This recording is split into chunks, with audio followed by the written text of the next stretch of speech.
Hello everybody, welcome back to my channel. Today we're going to be talking about how to get a salon blow dry with what you hopefully have at home. I'm going to talk about a couple of the products, and all you really need is something for heat protection, one or two round brushes, and a blow dryer. So stick with me and I will see you on the other side. Every good blow dryer starts with a fabulous shampoo. When I get buildup, I like to use a good clarifying shampoo. My favorite is Purify by Pureology. I also love the clarifying shampoo in the Culture line and hair cleansing cream by Redken. So I'm going to lather this up, let it sit for 5, rinse. And then I'm going to go ahead with my favorite mask, which is the Pureology Superfood, the Hydrate one. It smells like cake. I put that in my hair and clip it up for 5, rinse it out, and you have this majesty here before you. Whenever you're going to use heat in your hair, always use something with heat protection. I love Color Fanatic Spray by Pureology, and I'm going to use this to detangle my hair, but it also gives amazing shine and heat protection. And then I went ahead and styled my bangs off camera. And then you want to go in with something for volume so that your blow dry lasts. I'm using the Culture Volume Foam, but you could also use the Velvet Gelatin by Redken. It's one of my other faves if you have that at home. And you want to fluff that all into your root area. If your bangs are dry like mine, it can touch it, but mostly avoid it. And get it up and under too for surefire volume all the way through. And to protect those ends, I go in with Culture Keratin Therapy. If you don't have that, you could use the Brilliant Spray, which is also fabulous for heat protection. And I really don't put this at my root at all. I just sort of brush it through the ends to coat them, to protect them, because my hair is prone to damage since it's color treated.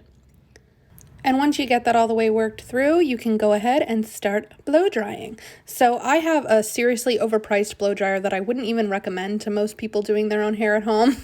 So what I'm going to do is I'm just going to go in there on a low heat setting but a high power setting and focus on the roots first and then move into the body of my hair, going upward toward the ceiling or in a backward direction from where I want it to lay. And that's what's going to give you the most volume at the root area. Do this until your hair is about 85% dry. Then I want you to make sections in your hair about the width of a brush in the mohawk region for volume. I had to do 3, and I'm going to be using 2 brushes with this technique, and I'll show you why when we get there. But pick one to start, and what I want you to do is put your dryer on low power, but high heat this time. Pick up a section of hair so that you can go in and give it a nice twirl throughout the body of the hair. So this time you're not going to be focusing so much on the root area because it's already dry. And you want to wrap the hair in the midsection first around the brush and then follow it through all the way to the end. Roll it back up to give it a little bit of loose tension. Loose tension is what holds curl. When you have tight tension, that's what's going to smooth your hair out. So don't be afraid to wind it back up just to give yourself a little curl hold. And when you drop it down from the brush, I want you to try to leave it alone. Like, don't be tempted to comb your fingers through it. Just let it sit there and do its thing. If you accidentally pick some of it back up when you do the next section, that's totally fine because you're going to be doing that same directional movement, winding it around the brush. So all you'll be doing is recurling it. It will not hurt your hair. You have heat protection in it. Don't sweat it. And you will see me push the barrel of my brush with the nozzle of my blow dryer. Part of the reason I think it's so important that we all use nozzles is because it is protecting your hair from the heat element of the blow dryer. So please do not do that if you don't have a concentrator on your dryer. You will be applying the heat element to your hair, which can cause serious heat damage. If you have a nozzle on your dryer, it's perfectly safe to do that. So basically, I want you to keep doing that motion, just twirling around and around, let it sit when you're done. And when you get all the way to the end, you can finger comb through it a little bit, if for no other reason, just to make sure it's dry, which is what I'm about to do here, just touching it lightly to make sure that it has texture without being too much. Once you're satisfied with the way the bottom looks, you can go ahead and get started on the top. So the top's going to have a different motion than the bottom. I want you to wind it in the opposite direction, like put the brush under the section and push up toward the ceiling. This is going to help keep volume in that mid-shaft area, which is where you lose it the quickest. For this next section, I divided it in half due to the thickness of my hair up top, but I'm going to be doing the same thing, wrapping it around the brush and going straight up in the air.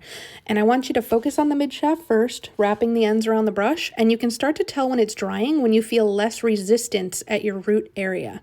Once it feels like it has less resistance, it's drying at the bottom. So wrap your hair around it, and then if you're not too scared, go ahead and try letting it go. This is going to allow your hair to cool around the brush. So that's why I said maybe try using 2 brushes. So this is what helps my hair hold texture throughout the day. Once your hair is cool, pull the brush out of your hair using that same twirling motion that you used to put it in. This is going to create much less tension at the root so that you're not pulling your hair to get rid of it. Allowing your hair to cool before you remove the brush locks the texture in much better throughout the day because that's the type of memory your hair has. Returning to our sections at the root area, I'm just going to go ahead and continue that same volume motion, pulling it the opposite direction that I want it to lay, which in this case is toward my face.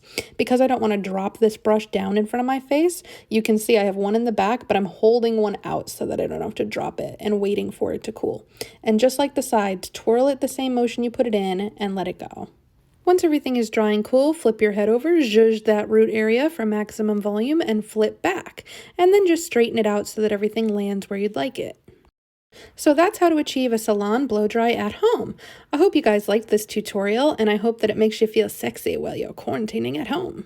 I'm going to finish mine off with a little bit of the Culture Dry Texturizing Spray, and that is it for this week's tutorial. So please let me know if you guys need anything, and I'll see you soon. Bye!